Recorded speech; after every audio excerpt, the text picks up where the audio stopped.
دی آپ علامہ صاحب کیا پیغام دیں گے آخر میں؟ جی بالکل، جیسے تمام علماء کا نے بات کی ہے، گزارش یہ ہے جناب نقشبندی صاحب، اور یہ بڑی اہم بات، جی فرمائیے، ایوان حکومت کے حوالے سے بڑی اہم بات ہر دور کے صاحبان ایوان کے لیے، اللہ کرے وہ سن لیں جی، اور انشاءاللہ سنیں گے انشاءاللہ۔ جو کرسی پہ بیٹھتا ہے یہ سوچ کے بیٹھے کہ اس کی کرسی آیت الکرسی کی وجہ سے ہے، واہ، اللہ کی وجہ ہر دور کی کرسی آیت الکرسی کے صدقے میں ہے۔ جب تک تمہیں معرفت آیت الکرسی حاصل نہیں ہوگی، کرسی پر بیٹھ بھی جاؤ گے تو کچھ حاصل نہیں ہوگا، حاصل ہو کے بھی لا حاصل رہو گے، پہلی بات۔ دوسری بات، ابھی صاحب امر کی بات ہوئی، امام حسن علیہ السلام سے کسی نے پوچھا، نواس رسول سے، کہ مولا صاحب امر کون ہے؟ تو آپ نے فرمایا کہ ہر چیز پر اللہ نے ایک چیز کو قادر کیا ہے۔ بالکل مختصر کروں گا، مثال کے طور پر سب سے سخت پتھر ہے، آپ نے فرمایا کہ پتھر سے بھی کوئی سخت ہے؟ آپ نے کہا لوہا جو پتھر کو توڑتا ہے۔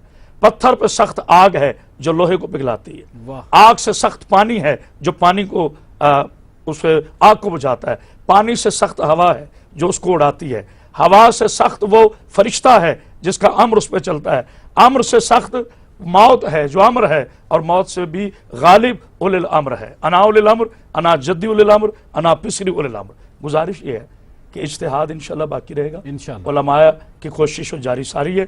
بڑی خوبصورت بات کی پیر سید فاضل شاہ مشتی صاحب کے بلاک آبا نے، میں ان کی تائید کرتا ہوں اور ان کے ساتھ کھڑے ہیں کہ اسلامی جمہوریہ پاکستان یا جتنی بھی اسلامی حکومتیں ہیں انہیں جرأت حاصل کرنی چاہیے۔ جیسا نبی ہمیں ملا ایسا کسی کو نبی نہیں ملا، جیسی کتاب ہمیں میسر ہوئی ایسی کسی کے پاس کتاب نہیں ہے، جیسا خدا کا گھر ہمیں ملا ایسا کسی کے پاس گھر نہیں ہے۔ تو اتنی بڑی قوتوں کے باوجود ہم کیوں محروم ہیں؟ اس لیے کہ ہمارے ہاتھوں میں کشکول ہے، جس دن یہ کشکول ٹوٹ گئے، خود ہی ہاتھ میں آ گئی، خدا والے ہو جائیں گے انشاءاللہ۔